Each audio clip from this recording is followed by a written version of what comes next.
Hey guys, welcome back. It's Shelby, and today we are basically just doing a craft that is a principle of crafting. I'm going to be using oven dry clay and turning it into what looks like a faux rock. I won't really be doing anything with this particular faux rock, maybe in a future craft, but it's mainly just to show you guys how to do it. So you'll need a couple things. First off is different kinds of, I think it's pronounced Fimo clay, Fimo, F-I-M-O. I like the soft kind because it just like you have to mold it with your fingers and it's a lot easier, but I also like the effect ones. I have a couple different colors. The effect ones do cool things. Mainly they just add shimmer for the most part. And then there is one secret ingredient, and it's kind of weird, but it's dryer lint. And I know that's just completely off the wall, but it like actually does something in this craft.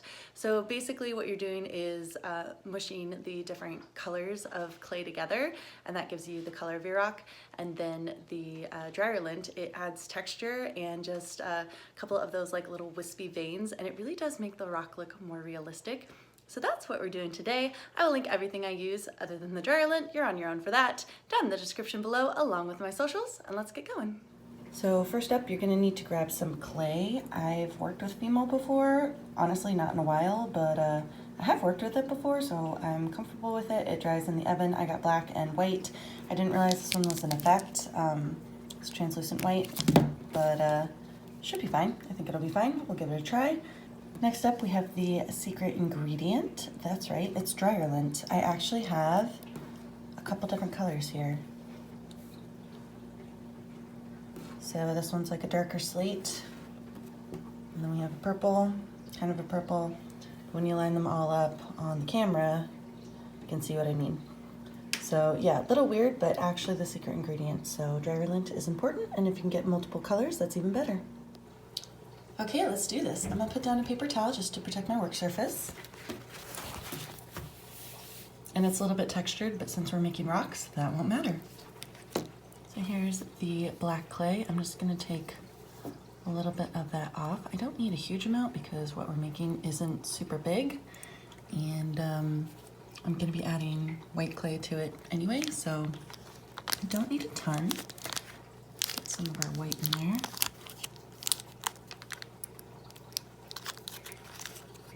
There we go. I'm just gonna start working this around. So I'm just starting out by kneading the clay, and I'm going to make it into 2 long cylinders and basically just try to make them just about the same length, really. The black is a little bit harder to knead, but as you work it, it kind of like warms up in your hand and becomes more malleable. So just kind of roll them out to equal length cylinders and start twisting them around themselves, and then roll them into a ball and squish them. In the first run, you're probably going to end up mixing the colors. The point is to leave a little bit of the black and the white separated as much as possible, but don't worry if they blend because we're moving on to the next step. Now it's time for the secret ingredient. I'm gonna move that white off to the side. The secret ingredient being dryer lint. Crazy, right? But this is gonna give it like a cool actual rock texture. So I'm just gonna roll it up in there and start kneading it through, basically.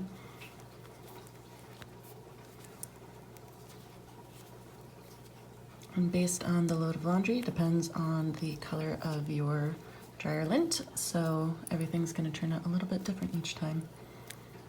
I know it's super nuts, just bear with me while we get this in there.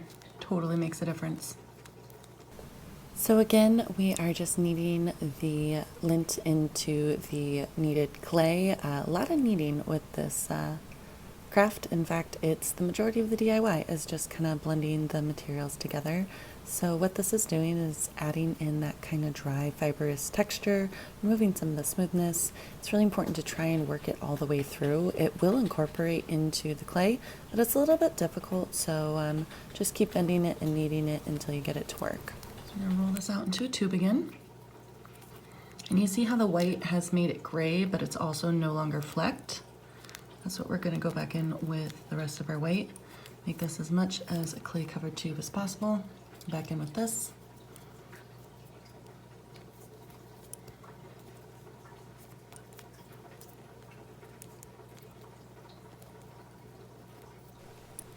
So we're going to be doing the same thing that we did in the beginning, kind of make a tube, wind it around, and smushing it together. At this point, I'm not really trying to incorporate the white fully. The dryer lint for the most part is in there. There's a couple patches of it, and the white I'm trying to keep almost in chunks.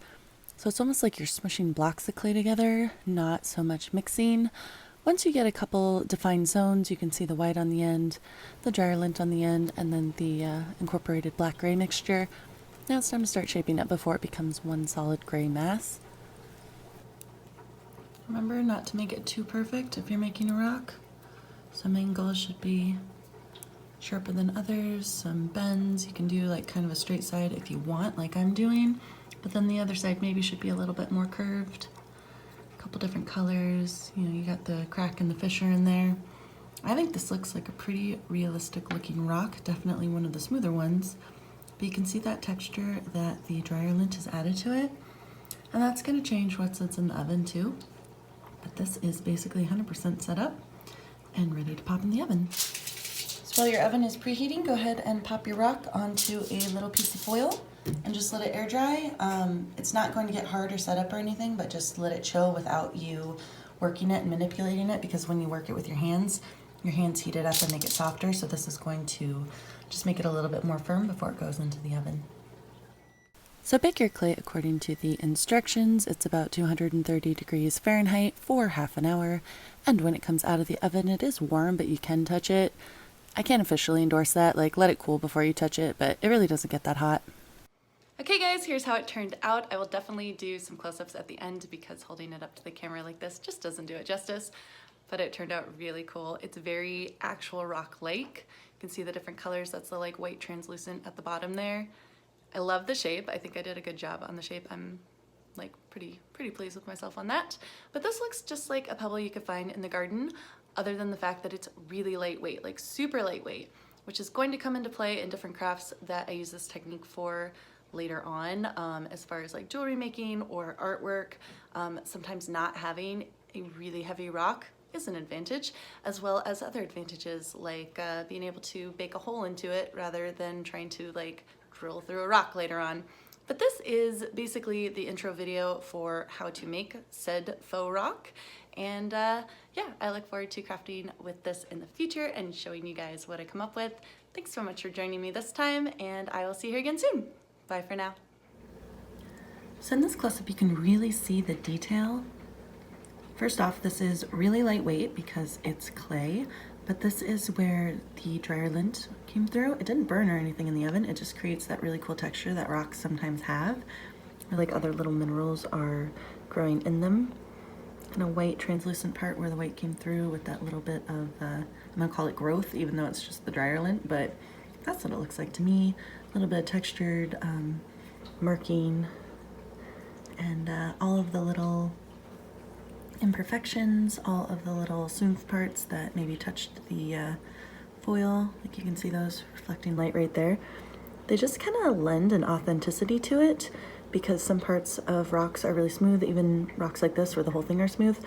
Some of them have like maybe glanced off something and chipped away to a faceted part, but the angles are not 100% symmetrical / at all.